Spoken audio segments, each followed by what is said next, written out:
सबसे पहले हम आपको ये वीडियो दिखाना चाहते हैं जो उत्तर प्रदेश के उन्नाव से आया है और इसमें 10 से 15 साल के नाबालिग बच्चे सिर तन से जुदा के नारे लगा रहे हैं।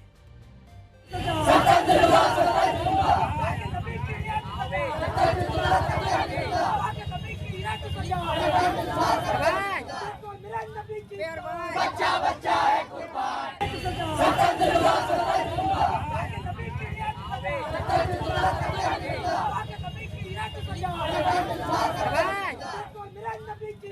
बच्चा बच्चा है कुर्बान। ये तस्वीरें सिर्फ किसी एक शहर तक सीमित नहीं है। मैं आपको बड़ी स्क्रीन पर लेकर जाकर दिखाती हूं कैसे देश के अलग अलग शहरों में ये आई लव मोहम्मद के नाम पर विरोध प्रदर्शन हो रहे हैं और स्क्रीन पर ही आप देखेंगे कि कितने सारे शहरों से ये तस्वीरें आ रही हैं। दरअसल इसके तह तक जाना होगा कि आखिर ये क्यों किया जा रहा है और कई लोग जो इसे साजिश बता रहे हैं, तो आखिर इसके पीछे की वजह क्या है। तो ये पूरा आंदोलन जिस नाम से चलाया जा रहा है वो नाम है आई लव मोहम्मद और यहां मोहम्मद साहब का मतलब इस्लाम धर्म के संस्थापक पैगंबर मोहम्मद साहब से है। अब इस तस्वीर को देखिए, ये तस्वीरें अब हम आपको एक एक करके दिखा रहे हैं। उत्तराखंड की तस्वीरें, भीड़ ने पुलिस को किस तरह से पीटा है, जवानों को दौड़ा दौड़ा कर पीटा है और आरोप यह है कि इस दौरान पुलिस पर पत्थरबाजी भी हुई है। देखिए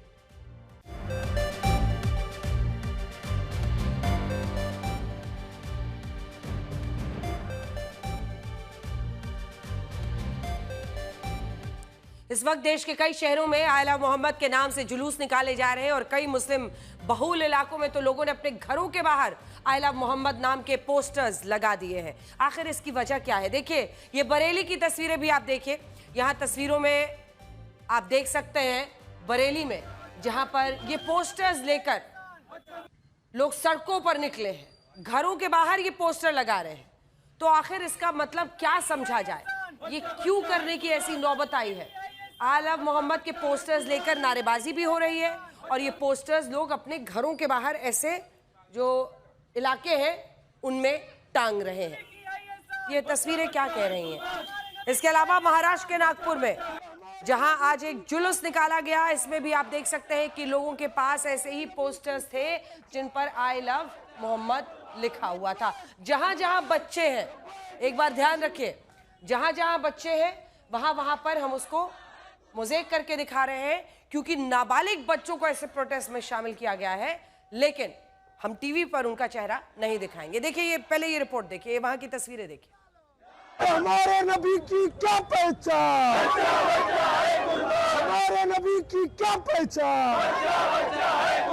लब्बैक लब्बैक लब्बैक या रसूल। हमारे नबी की क्या पहचान, बच्चा बच्चा है कुर्बान। हमारे नबी की क्या पहचान, बच्चा बच्चा है कुर्बान। या रसूल अल्लाह, या रसूल अल्लाह।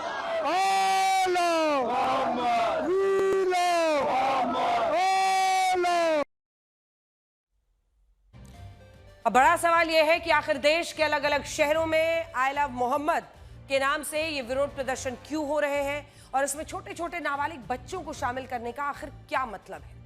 तस्वीरें देखिए। ये पूरा विवाद उत्तर प्रदेश के कानपुर से शुरू हुआ जहां 5 सितंबर को हिंदू और मुस्लिम पक्ष के बीच एक पोस्टर को लेकर झगड़ा हुआ था। पुलिस के मुताबिक इस दिन मुस्लिम समुदाय के लोग एक जुलूस निकालने वाले थे जिसे 12 वफात भी कहते हैं। ये जुलूस ईद मिलादुन नबी के मौके पर निकाला जाता है जिसे पैगंबर मोहम्मद साहब के जन्म और इंतकाल दोनों के दिन माना गया है। लेकिन हिंदू पक्ष का आरोप था कि इस जुलूस के दौरान मुस्लिम पक्ष के लोगों ने एक ऐसी जगह पर आई लव मोहम्मद नाम का लाइट बोर्ड लगा दिया जिसकी ना तो पुलिस से कोई अनुमति ली गई और ना ही इससे पहले यहां कभी भी ऐसा कोई बोर्ड लगा था। यह भी आरोप लगा कि हिंदू पक्ष के लोगों ने इस पोस्टर को फाड़ दिया था, जबकि हिंदू पक्ष का कहना है कि मुस्लिम समुदाय के कुछ लोगों ने उनके जागरण के एक पोस्टर को फाड़ दिया था। और इस विवाद के बाद कानपुर में तनाव फैल गया।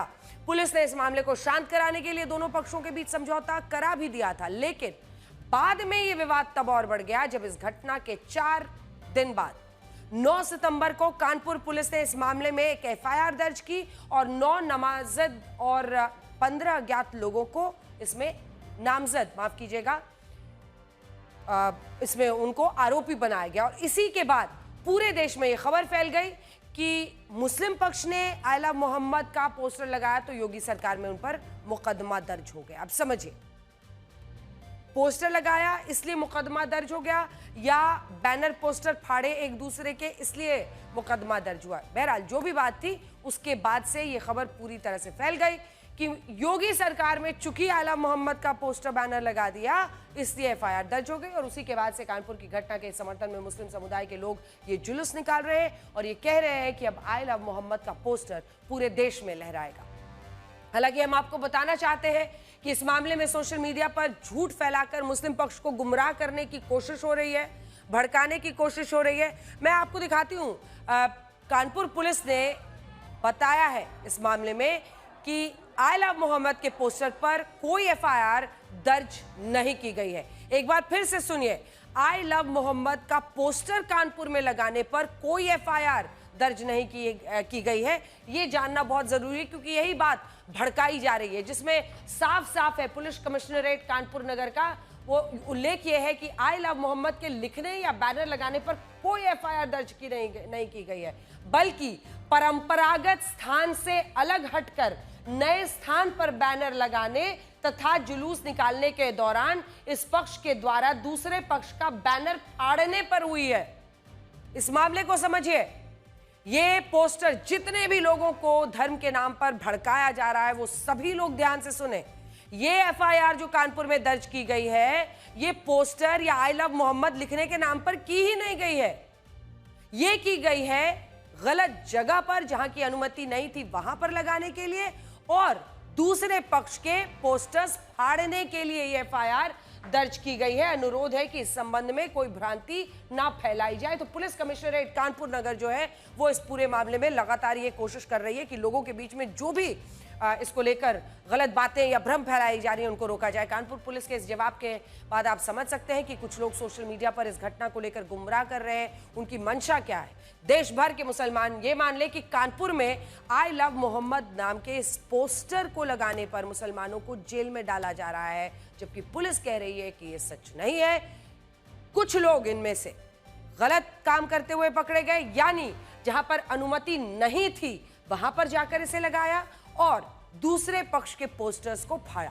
और हमने एफआईआर भी पढ़ी, उसमें भी कहीं ये नहीं लिखा है कि इन पोस्टर्स को लगाने के लिए आरोपियों पर कार्रवाई हो रही है। कार्रवाई का कारण यह है कि ये पोस्टर गलत जगह पर जहां पर इजाजत नहीं ली गई थी वहां लगाया गया और कुछ लोगों ने सांप्रदायिक सौहार्द बिगाड़ने की कोशिश की। इस मामले में असदुद्दीन ओवैसी भी सवाल उठा रहे हैं, जिन्होंने, आइए आपको दिखाते हैं, 15 सितंबर को उन्होंने भी एक पोस्ट डाला है। कुल मिलाकर कैसे सोशल मीडिया पर यह बवाल बढ़ता बढ़ता जिस हद तक आ गया है ना कि हमें आपको यह खबर ऐसे बतानी पड़ रही है। पूरे देश में अलग अलग जगहों पर यह हो रहा है। इस मामले में असदुद्दीन ओवैसी को लेकर भी सवाल उठ रहे हैं, जिन्होंने 15 सितंबर को एक्स पर एक पोस्ट लिखा और इसे भी आप यहां पर पढ़ सकते हैं। जूम इन करके दिखाइए। लिख रहे आई लव मोहम्मद और वो एडीजी जोन कानपुर को लिख रहे हैं कि ये जुर्म नहीं है, अगर है तो इसकी हर सजा मंजूर है। तुम पर मैं लाख जान से कुर्बान या रसूल, बराए मेरे दिल के भी अरमान या रसूल, क्यों दिल से मैं फिदा न करूं जान या रसूल, रहते हैं इसमें आपके अरमान या रसूल। ये बात बड़ी अच्छी है, लेकिन घटनाक्रम तो भी जाने, और वो भी बैरिस्टर साहब हैं, वकील साहब। वकील साहब तो कानूनी पेचीदगियां बड़े अच्छे से समझते हैं, लेकिन क्या धर्म के नाम पर लोगों को उकसा रहे हैं? अगर आज सड़कों पर इस तरह से पुलिस के खिलाफ या कहीं पर पत्थरबाजी हो रही है तो उसकी जवाबदेही किसकी होगी? ओवैसी साहब के इस पोस्ट को आपने सुन लिया है। अब इसमें मामला यही है कि उनको कैसे समझाया जाए कि गलत बात मत बताइए। बात सिर्फ इतनी है कि जहां की इजाजत थी वहां पर यह पोस्टर नहीं लगाया गया, और दूसरे पक्ष के पोस्टर्स को फाड़ने के आरोप में यह एफआईआर दर्ज की गई। हमें लगता है कि इस मामले में लोगों को गुमराह नहीं किया जाना चाहिए। अगर आपको भी कोई ये कह रहा है कि कानपुर में आई लव मोहम्मद कहने पर पुलिस ने या फिर पोस्टर लगाने पर जहां अनुमति मिली थी वहां पर पोस्टर लगाने से ये एफआईआर दर्ज की गई, तो ये जानकारी पूरी तरह सही नहीं है। पूरी तरह से ये झूठ देश के सांप्रदायिक सौहार्द को खराब करने के लिए फैलाया जा रहा है। इसमें मत उलझिए। सबसे बड़ी बात क्या है, वो ये है कि आखिर वो कौन लोग हैं जो ऐसे विरोध प्रदर्शनों में नाबालिग बच्चों को लेकर आ रहे हैं और इनसे आपत्तिजनक धार्मिक नारे लगवाए जा रहे हैं। हम आपको ये सारी तस्वीरें ब्लर करके दिखा रहे हैं क्योंकि इन विरोध प्रदर्शनों में 10 साल से कम उम्र के बच्चे भी शामिल हुए हैं। और आप खुद सोचिए कि इन बच्चों के दिमाग में किस तरह का जहर भरा जा रहा है और ये लोग एक गलत खबर पर विश्वास करके अपने शहर की पुलिस को निशाना बना रहे हैं। भारत में सार्वजनिक जगहों पर बिना इजाजत किसी भी तरह के पोस्टर, बैनर या विज्ञापन लगाने को गैर कानूनी माना जाता है, लेकिन समस्या यह है कि इस देश में इन कानूनों का कभी भी सख्ती से पालन ही नहीं होता। आप देखते होंगे चुनावों के इर्द गिर्द नेता जहां जाते हैं, जिस दीवार पर चाहते हैं अपनी पोस्टर लगा देते हैं। अब लीजिए दीवार आपके कॉलोनी की और चेहरा उस पे नेताजी का। और उसी तरीके से अलग अलग जगहों पर कभी कोई कुछ इश्तेहार लगाता है, कभी कोई ट्यूशन का इश्तेहार लगता है, कभी कोई वजन घटाने का इश्तेहार लगा देता है। खुद राजनीतिक पार्टियां, जैसे हमने आपको बताया, इन कानूनों का सबसे ज्यादा दुरुपयोग करती हैं। सड़क, गली, मोहल्ला, स्थानीय नेता अपना पोस्टर लगा देते हैं और दीवार पर चस्पा कर देते हैं। चुनाव खत्म, लेकिन उनका चेहरा रोज देखते रहिए अपनी दीवार पर। इन नियमों का कोई पालन करने को तैयार नहीं। और जब इस तरह की घटनाएं होती हैं तो पुलिस के लिए यह समझाना मुश्किल हो जाता है कि सार्वजनिक जगहों पर इस तरह के पोस्टर और बैनर लगाना गैर कानूनी है। और खास तौर पर जब धार्मिक कॉनोटेशन के साथ इस तरह के पोस्टर्स लगाए जाते हैं तो उसको लेकर सावधानी की जरूरत है। और कानपुर की घटना में भी यही हुआ, लेकिन अब ये आग पूरे देश में फैल रही है और आई लव मोहम्मद को देशव्यापी आंदोलन बनाने की कोशिशें हो रही हैं, जबकि पुलिस का कहना है कि आंदोलन लोगों को गुमराह करके कराया जा रहा है।